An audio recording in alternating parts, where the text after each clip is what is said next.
How can you address stakeholder needs and stay committed to your diversity, equity, and inclusion goals? Do you find yourself in the same conversation from your stakeholders? They aren't sure about your diversity, equity, and inclusion goals. They have questions, concerns, and they want answers. Each conversation feels different, and sometimes the interests of the various stakeholder groups sound the same. If this is true for you, then you need to watch this video. I'm going to share strategies that you can use with different stakeholder expectations when it comes to diversity, equity, and inclusion. My name is Karanda Ziegler, owner of Kalu Consulting, and I partner with you to improve your employee experience by integrating diversity, equity, and inclusion, creating workplace cultures where leaders are unafraid, teams thrive, and employees engage. First, you need to focus on diversity.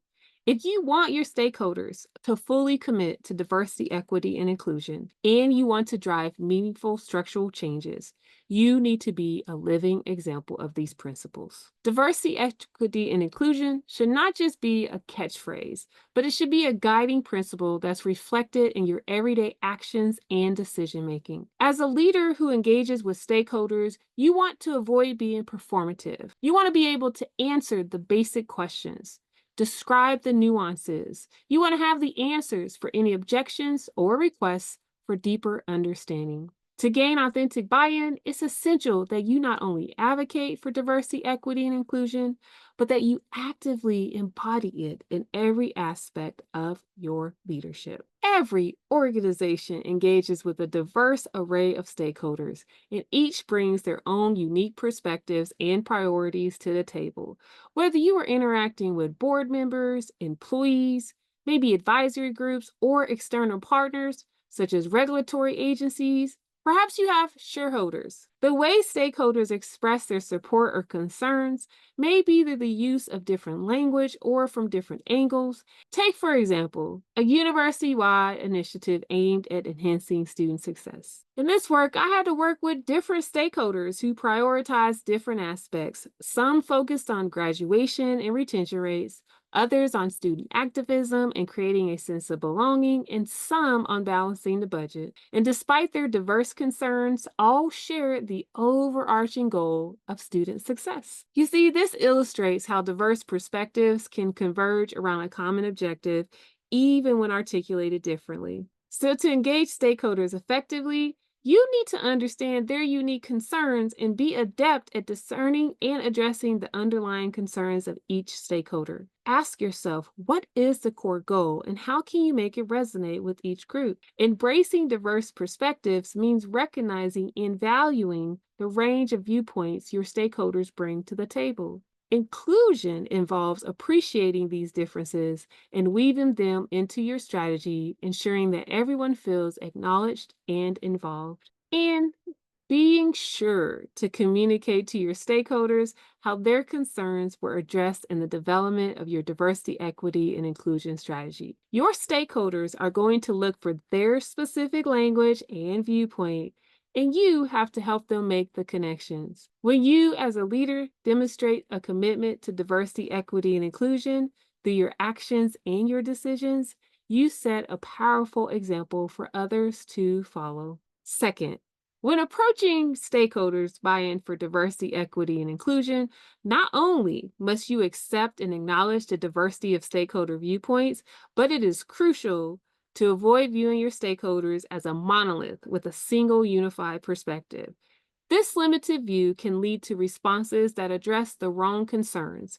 For instance, what may appear as a lack of support for diversity, equity, and inclusion might actually be a question about roles and contributions. A key stakeholder may be wondering, what is my role in this effort and how can I contribute? Every stakeholder has their own motives and concerns. And the hard part is that you need to address not just the collective group, such as a board of directors, maybe a department or unit, or a group of employees, but also the unique needs of each individual within the collective stakeholder group. Even when a group presents a united front, there can be underlying disagreements. Perhaps you've encountered a situation where during a presentation, one to two advocates posed challenging questions about your diversity, equity, and inclusion approach, while others remained silent. And after the meeting, you might find out that some who appeared to agree actually had reservations about how you were treated or the approach taken. Now, these moments can be frustrating because the alternative perspectives and support was not demonstrated in the meeting. Instead of feeling annoyed, use this chance to listen and ask probing questions. It's these water cooler conversations that can be gold mines for uncovering key information. Engaging in these informal chats can help you understand hidden objections, establish relatability, and build trust with stakeholders. Balancing individual and collective perspectives is not just a strategic approach, but also a reflection of diversity, equity, and inclusion principles.